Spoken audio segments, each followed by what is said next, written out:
Kok bisa-bisanya ada oknum dokter yang menjadi menyimpang begini?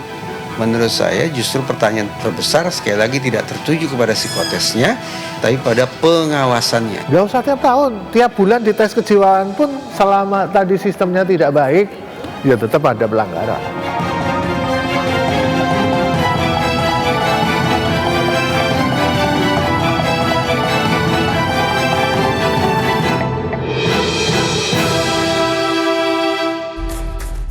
Kejaksaan Tinggi Jawa Barat menunjuk 4 jaksa penyidik untuk menangani kasus dugaan pemerkosaan yang dilakukan dokter residen PPDS Priguna Anugrah Pratama terhadap pasien dan keluarga pasien di Rumah Sakit Hasan Sadikin, Bandung, Jawa Barat.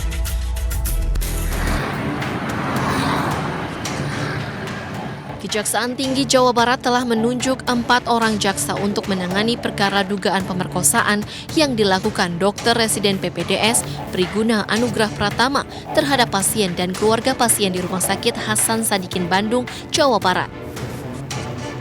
Selain itu, pihaknya telah menerima surat pemberitahuan dimulainya penyidikan atau SPDP dari penyidik Reskrim Polda Jawa Barat terkait dengan perkara tersebut pada akhir Maret 2025. Berkas laporan segera diteliti ke 4 jaksa yang telah ditunjuk. Kemudian hasilnya akan disampaikan dalam beberapa hari berikutnya. Kejati telah menunjuk 4 orang jaksa untuk menangani perkara tersebut, di mana dari 4 orang jaksa tersebut ada jaksa perempuan yang ditugaskan dalam tim tersebut. Terkait hal tersebut, itu nanti dilihat dari persidangan, tetapi menurut hukum acara, karena perkaranya kesusilaan, sidangnya akan digelar secara tertutup. Sebelumnya, Polda Jawa Barat telah menetapkan tersangka terhadap Priguna Anugrah Pratama, dokter residen peserta PPDS yang diduga memperkosa keluarga pasien di Rumah Sakit Hasan Sadikin, Bandung. Atas perbuatannya, tersangka dijerat dengan pasal 6 Undang-Undang Nomor 12 Tahun 2022 tentang tindak pidana kekerasan seksual dengan ancaman hukuman penjara paling lama 12 tahun. Dari Bandung, Jawa Barat, Jupita Melana, iNews melaporkan. Direktur Reserse Kriminal Umum Polda Jawa Barat Kombes Pol Surawan menyebut pengawasan dan pengamanan rumah sakit cukup ketat. Polisi pun masih terus menyelidiki pengawasan petugas keamanan internal rumah sakit.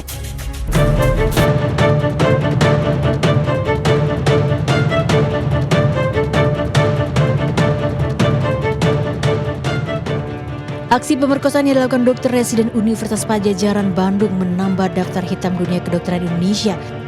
Kasus pelecehan dokter terhadap pasiennya tersebut bahkan dilakukan terhadap 3 korban yang berbeda di tempat yang sama. Pelaku bahkan melakukan aksi tak senonoh tersebut di tempat ia bekerja, yakni di Rumah Sakit Hasan Sadikin, Bandung. Diketahui, oknum dokter tersebut melakukan pelecehan seksual terhadap pasiennya di waktu yang berbeda. Dirkrimum Polda Jawa Barat, Kombes Pol Surawan menyatakan modus pelaku melakukan pembiusan terhadap para korban yang merupakan pasiennya sebelum melakukan aksi bejatnya. Pelaku juga diduga telah mempelajari lokasi dan situasi di areal gedung yang dijadikan tempat pelaku beraksi. Artinya pengawasannya lemah itu Pak, pengamanannya? Sudah bisa. Itu memang itu ya. Itu sudah pelajari apa namanya? Situasi. Untuk bisa masuk. Ada yang masuk dari tempat penentu itu baru naik. Jadi nggak ada kontrol CCTV dari itu?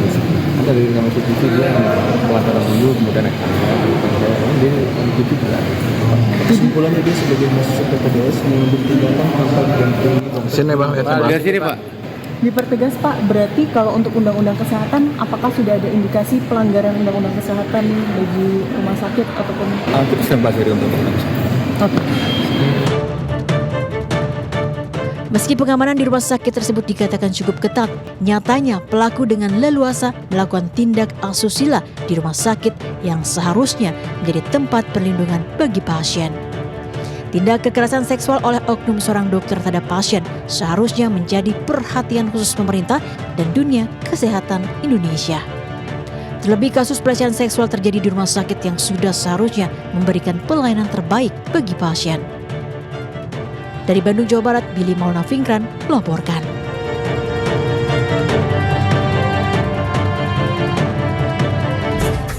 Anggota Komisi 8 DPR RI Atalia Praratia mengingatkan kasus kekerasan seksual yang melibatkan dokter bisa menggerus kepercayaan masyarakat terhadap profesi dokter.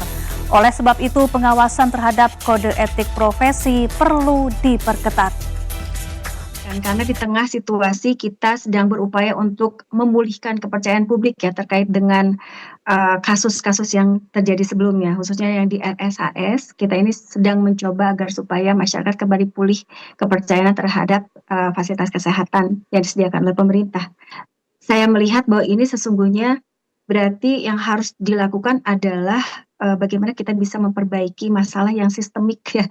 Jadi kaitannya dengan pengawasan menjadi sangat penting, bagaimana kode etik profesi juga menjadi sangat penting gitu ya. Apalagi ini kan kasusnya adalah kasus relasi kuasa ya. Relasi kuasa ini yang sedang muncul belakangan ini.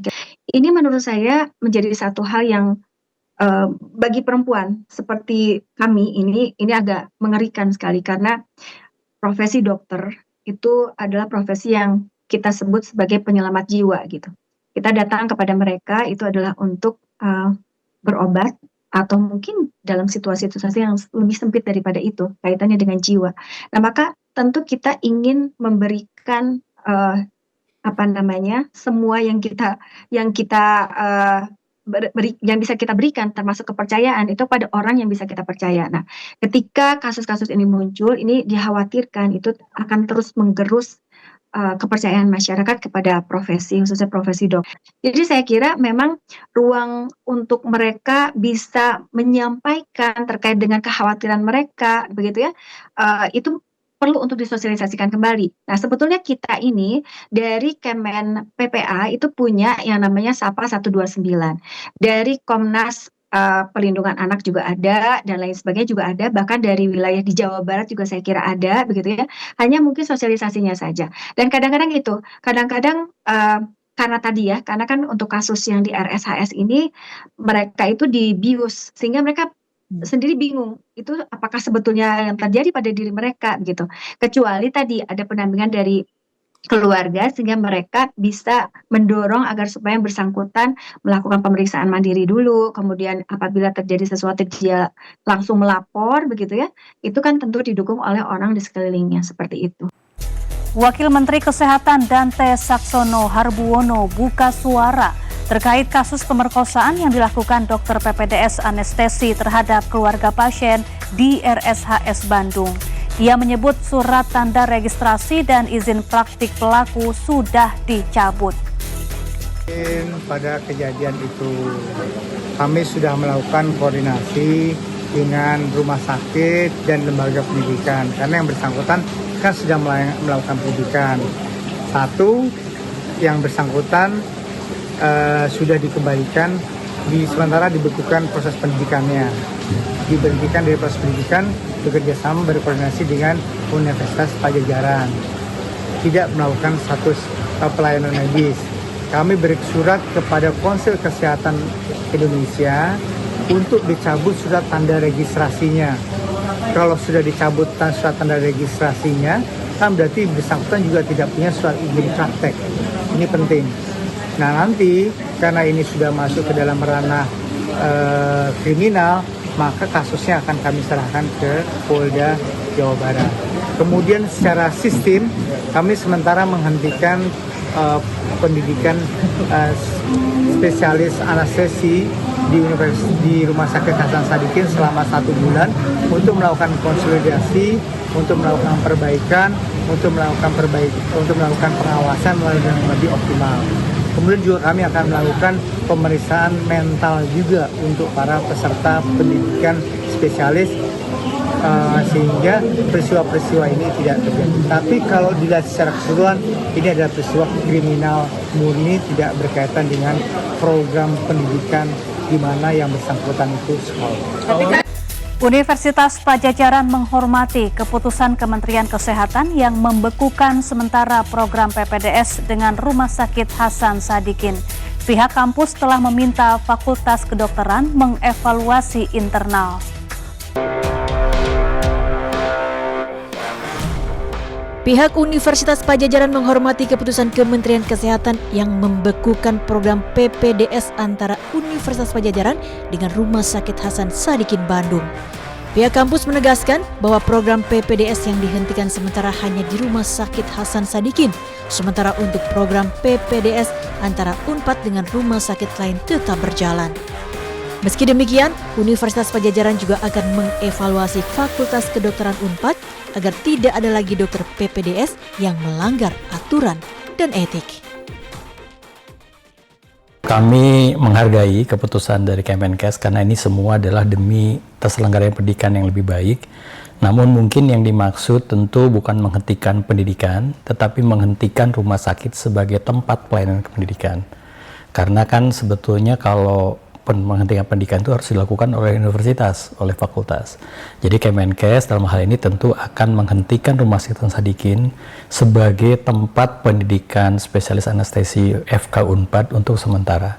Jadi tentu ini akan kami sikapi dengan baik dan ini juga merupakan salah satu upaya untuk memberikan ke depannya.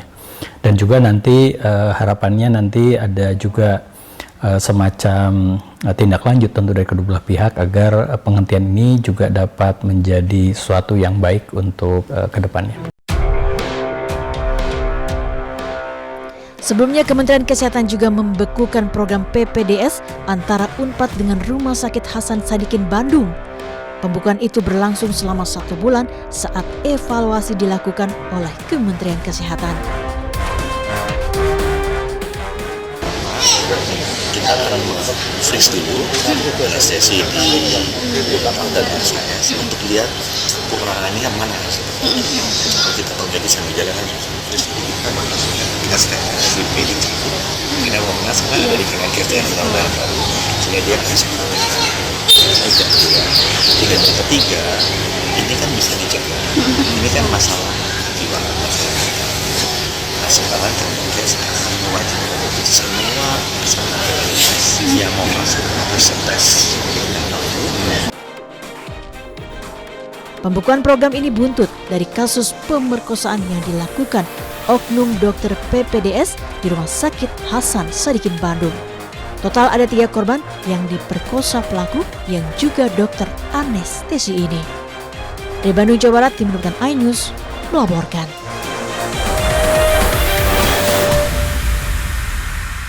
Sementara itu, dokter kandungan yang diduga mencabuli pasiennya saat USG di sebuah klinik di Garut kini telah menyandang status tersangka. Pemerintah memastikan akan memberikan perlindungan dan bantuan hukum kepada korban.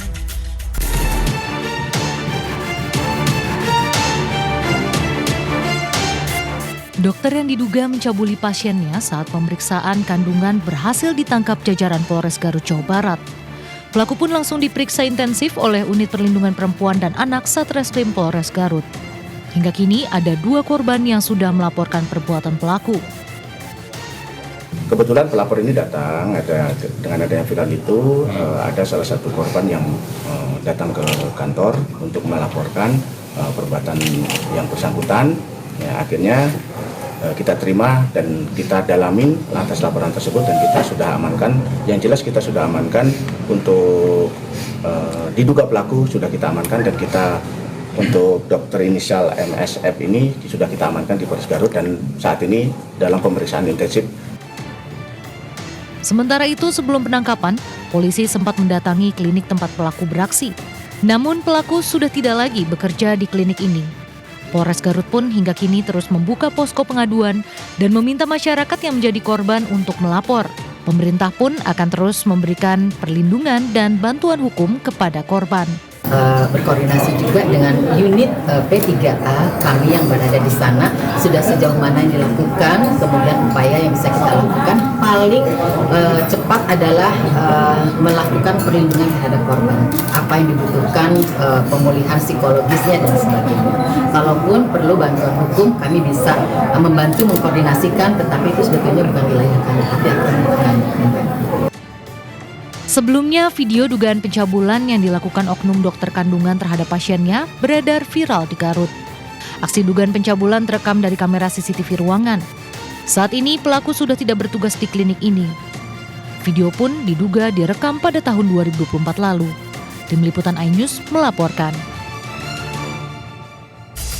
Pasca video viral oknum dokter kandungan yang melakukan pelecehan terhadap pasien di Garut, Jawa Barat, Ketua DPRD Garut akan memanggil pihak Dinas Kesehatan setempat untuk dimintai keterangan.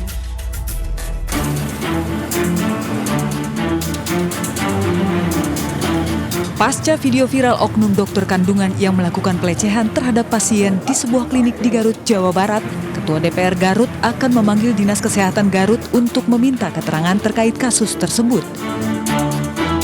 DPRD Garut meminta Dinas Kesehatan Garut untuk lebih selektif dalam mengeluarkan izin praktek dokter.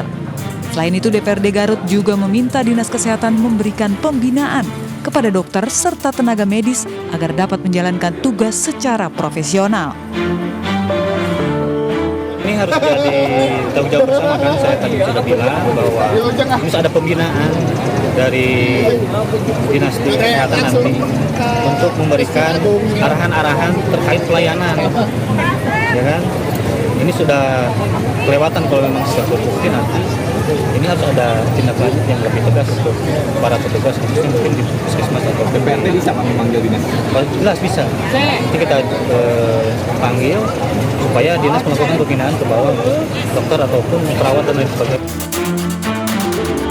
Sementara itu, pasca video viral tersebut, klinik tempat pelaku praktek masih memajang nama sang dokter di papan informasi klinik yang berada di depan gedung klinik.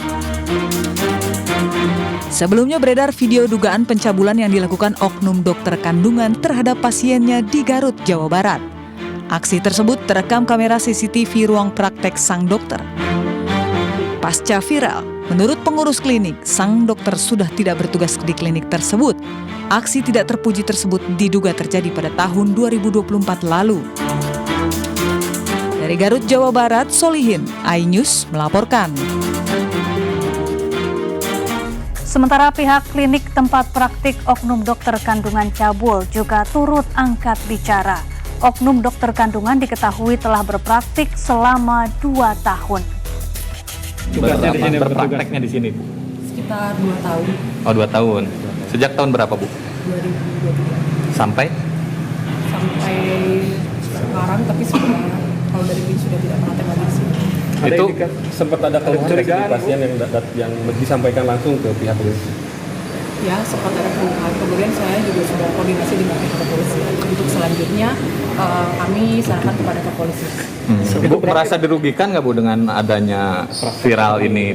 Jujur sangat sekali merasa dirugikan, apalagi bukan hanya kepada klinik saja sebagai pribadi, tapi kepada seluruh dokter-dokter juga di Indonesia, karena dengan adanya satu oknum ini, jadi mencoreng seolah-olah semua dokter itu sepertinya sama, gitu seperti itu.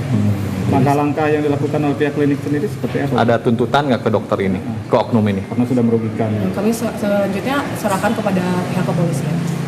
Bukan maksudnya dari manajemen klinik ada tuntutan nggak misalkan ke oknum ini? Atau secara otomatis dipecat mungkin dokternya? Kalau dokternya memang sudah tidak praktek di sini lagi. Kalau untuk lanjutnya apa ada tuntutan atau sebagainya, kami akan koordinasikan juga dengan pihak hukum. Oke. Kalau dokternya nggak bekerja di sini, udah tidak bekerja, karena memang ada kasus itu, atau memang dia mengundurkan diri atau seperti apa? Sudah mengundurkan diri sih dari awal. Dari 3 hari ke belakang udah? Dari sebelumnya, dari bulan tahun ini sudah mulai tidak ini sih praktek tidak praktek lagi di sini.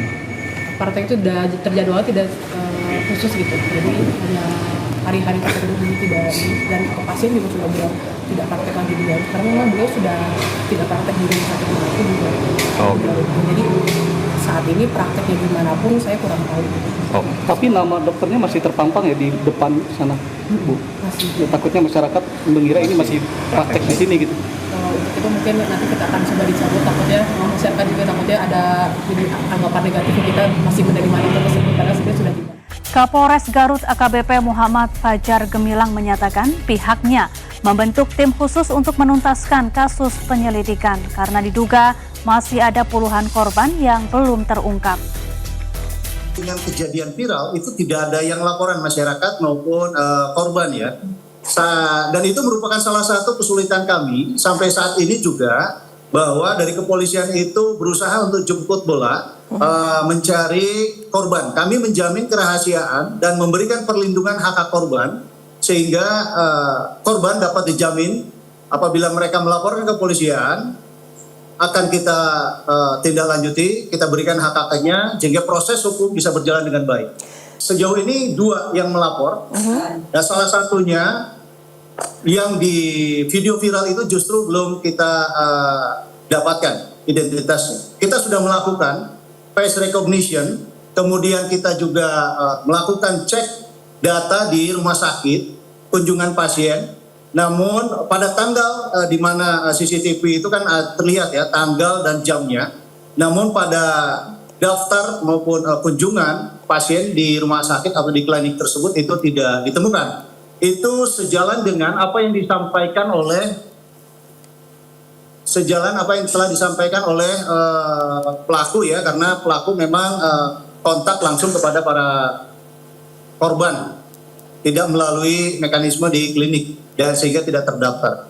Secepatnya kita koordinasi, kita membentuk tim khusus gabungan dari Polres dan Polda Jawa Barat, kemudian kita juga koordinasi dengan kementerian, baik kesehatan, kemudian Kementerian Hukum dan HAM, Kementerian HAM, kemudian juga dinas-dinas terkait, khususnya dinas kesehatan, sehingga proses penanganan perkara ini bisa cepat selesai dan tuntas. Dan saya harapkan juga korban-korban yang memang belum bisa mengadukan atau membuat laporan, kami akan jemput bola, kita akan mungkin mendatangi rumahnya langsung, tidak perlu ke Polres, yang penting kita dihubungi, dikabari, nanti kita akan mendatangi yang bersangkutan, demikian.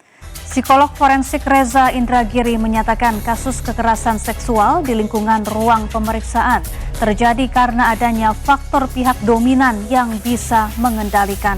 Sementara Ketua Umum Pengurus Besar Ikatan Dokter Indonesia atau PBID, Slamet Budiarto menilai ada celah kekosongan hukum terkait pengawasan pembinaan praktik kedokteran. Boleh jadi kalau kita potret relasi antara dokter dengan pasien, ini seolah-olah relasi antara pihak yang kuat dengan pihak yang lemah, tanda petik. Antara pihak yang dominan dengan pihak yang submisif, antara pihak yang mengendalikan dengan pihak yang dikendalikan. Ketika terjadi interaksi antara dua pihak atau antara dua manusia yang tidak berimbang macam itu, power asimetri, maka memang hitung-hitungan di atas kertas tinggal menunggu waktu saja sampai kemudian terjadi tindakan yang merugikan dari satu pihak kepada pihak yang lain. Tindakan yang merugikan itu bisa berupa tindak kriminalitas seperti yang sedang kita perbincangkan sekarang. Nah, saya membayangkan bahwa di samping penyikapan terhadap dokter, saya pikir masyarakat luas juga perlu diedukasi sehingga mereka punya kepercayaan diri yang lebih baik, mereka punya kemantapan sikap ketika berinteraksi dengan dokter ataupun pihak manapun itu, sehingga tidak lagi serta-merta ketika mereka datang untuk mendapatkan layanan kesehatan, mereka secara kejiwaan terposisikan sebagai pihak yang lemah, pihak yang submisif, pihak yang dikendalikan, atau pihak-pihak yang terasosiasi sebagai pihak yang akan dikorbankan baik. Sehingga saya nilai ada terjadi kekosongan hukum mengenai pembinaan pengawasan praktik kedokteran. Tidak mungkinlah pembinaan pengawasan praktik kedokteran hanya dilakukan oleh misalnya dinas kesehatan atau kementerian kesehatan. Pasti membutuhkan unsur masyarakat, yaitu organisasi profesi. Tapi itu semua hilang semua. Sehingga ya kita lagi melakukan uji materi untuk perlindungan masyarakat dan semoga ya ada hasilnya. Kalau dia melanggar kode etik sampai yang terberat adalah memberhentikan dia dari anggota ID, itu yang terberat. Dan nanti kan gitu kita akan melalui proses-proses yang ada. Semua profesi kalau ada pelanggaran pasti melalui proses. Kita menunggu saja hasil penyelidikan dan penyidikan dari aparat hukum sehingga kita tahu. Tapi kembali lagi ke tadi bahwa kewenangan penuh sekarang ada di dinas kesehatan. Seorang guru besar UGM terduga pelaku pencabulan terhadap mahasiswa akhirnya dipecat sebagai dosen. Tetaplah bersama kami.